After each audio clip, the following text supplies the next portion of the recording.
want to ask you this because, as a player, you didn't cross paths much with Dusty Baker as a manager because you guys were usually in opposite leagues. But did you have an idea of how he was perceived by the guys that played for him when you were a player? I've got to say this. So I've always known that the guys that played for him loved him. And there's a situation this spring training. We were in Jupiter, which is on the Atlantic Ocean side of Florida. And there was two of his ex-players for the San Francisco Giants, and it was Robbie Thompson and Kerr wearing a couple of players that he had that lived on the other side of the state, so probably 3 or 4 hours away. And they came over to the game just to kind of support Dusty and to say hey and see if they could lend a helping hand and offer some encouragement to some of the Astros players. And I just thought, man, that tells me all I need to know about Dusty. And I kind of got the sense already in the few weeks that I got a chance to have some extended conversations with him. But man, that told me a lot about him and his former players coming back to support him anyway. He's just a very genuine man. He's very caring. He's very thoughtful, very smart, and he's somebody you can learn from. He's fun to be around, and somebody that attracts people toward him because of the words he speaks.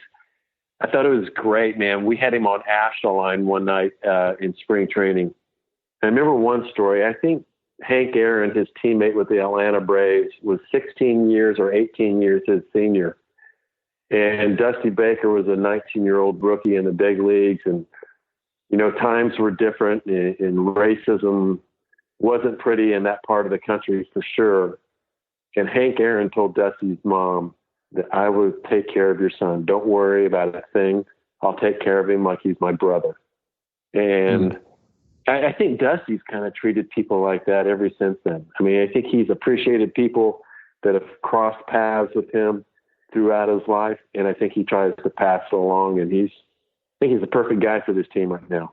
Yeah, I know that, the big question when he was hired is he the right guy to lead the team through the situation that they're in? And I would say he's done a really good job just handling all the pressure of that, and obviously the short time that he's been able to do that. He just seems to be the steadying hand that the club has needed through this whole ordeal. Yeah, he's just a cool guy, and he's got a ton of credibility.